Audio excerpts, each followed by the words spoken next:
అమ్మాయి గారి పరిస్థితి ఇది. మనసులో లేదు, మనిషి లోకంలో ఉండదు. ఏమిటో చెప్పలేదు.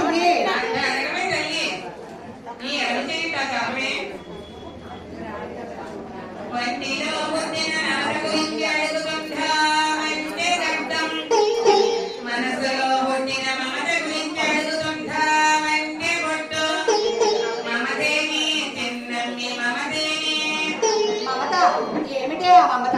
వినుకోవే కోన వివరముగా చెప్పెదను. వ్యాధన్నది నీకు లేనే లేదు. మనసుకు పట్టిన ప్రేమ జబ్బే తల్లి. శృంగారవనమున నీవు చూసిన ఒక్క సుందరాంగుడు నీ మనసప్పుడే దోరినాడే తల్లి. ఇద్దరి కనులు కలిసాయి, మనసులేమిటో మాట్లాడుకున్నాయి. మరుగకున్నావు మమత పెంచావు, ఆరడుగుల అందమైన వాడే తల్లి. నిన్ని చూడక వచ్చినాడు విషయము తెలియక నీవు చెలికత్తెలతో రాళ్లతో కొట్టించి పంపినావే తల్లి. నీ వలన అతను బాధపడుతున్నాడు. నీ తల్లికి విషయము తెలిసి తగదని తప్పని దండించినాది. ఊడిరాలని కుళ్ళిపోతున్నావు కదే. చెప్పవే చిలకమ్మా, చెప్పు. నేను చెప్పేది సత్యమేనా? నీకు దైవ బలమున్నది. నరులడ్డు పడితే నిలిచేది కాదు నీ మనవు. ఓయమ్మ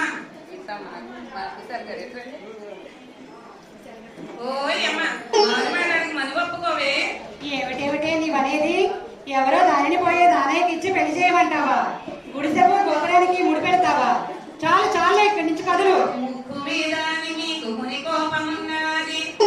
అంతకింతకు కూడా అగ్గి అవుతావు. కళ్ళెర చేసి కస్సు బస్సులాడిన కాగల కార్యం కాకుండా పోదే తల్లి. నీ నలుసు వరించేది దారిన పోయే వాడిని కాదే తల్లి. దొరలకే దొరవాడు దొరకని వాడు శ్రీధరవాడమ్మ శ్రీనివాసుండు. ఆ 7 కొండల పైన గెలిసి ఉంటాడు. ఓ ఆకాశరాజా, నీ జన్మమే ధన్యం. ఓ ధరణీదేవి, నీ పుణ్యమే ఫలము. ఏకముగా నిలుపు తిరుగుతున్నానే తల్లి. నా వాక్యప్పుడు తప్పనే తల్లి. ఇప్పుడు ఒక సత్యం చెబుతాను వినుడి. నేను అటు